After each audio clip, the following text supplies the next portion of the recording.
The first person who came out of the trees and took a stick and with himself as the center drew a circle around himself must have thought he had some pretty strong magic, you know. I'm interested in that area between magic and logic, you know, which I think art falls into.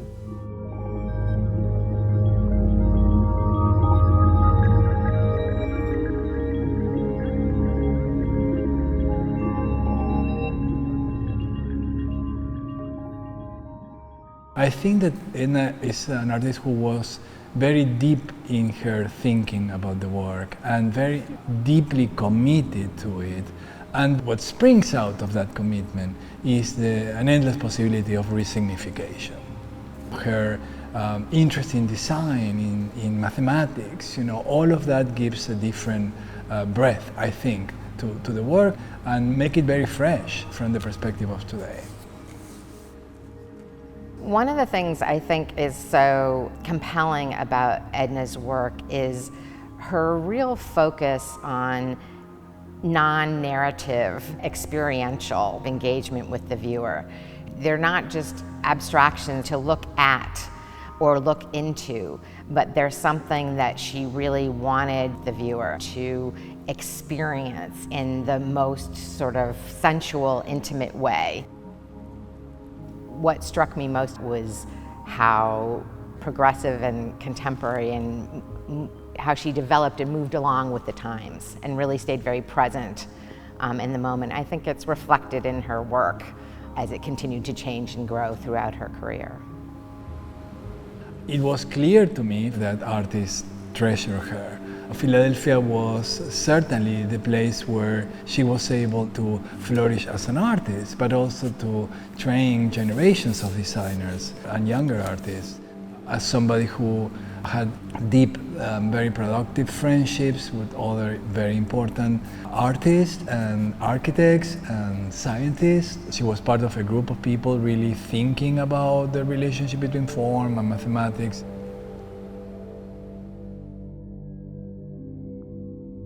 Starting to work as a teacher at the Philadelphia College of Art in the late 50s was a big influence on the direction my work took. I became interested in the problems that I was giving my students, problems in visual perception. How can you make a circle in the field look like it's light and float up? How can you make two colors vibrate against each other? All those sort of elementary problems became things that I got into myself. And it was at that time that I decided that I didn't have to do something, painting something out there, that the painting could be generated just on its own terms. I mean, you could sort of set up a game plan for a painting and it could happen. It could grow like natural things grow.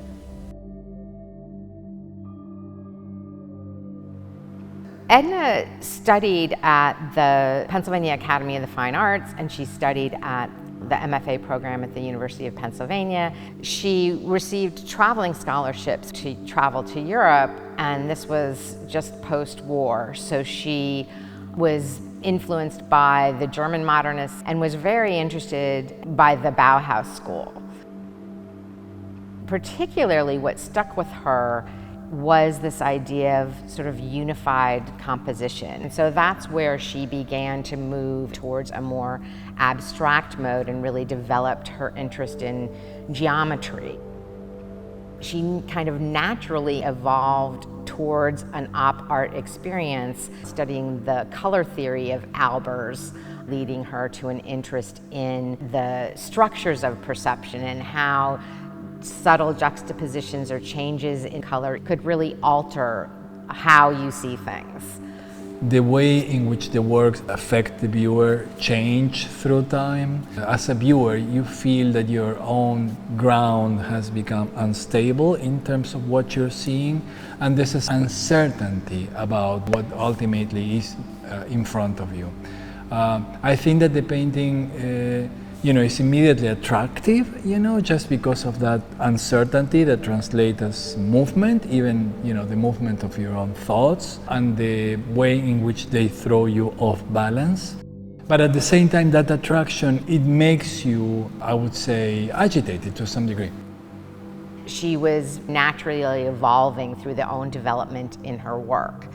And she was looking at geometry more broadly, still with the idea of unified composition and careful placement of forms, but really pulling apart each geometric form almost like figures on a stage or in an environment or setting. It's interesting because her work was evolving sort of parallel to major movements.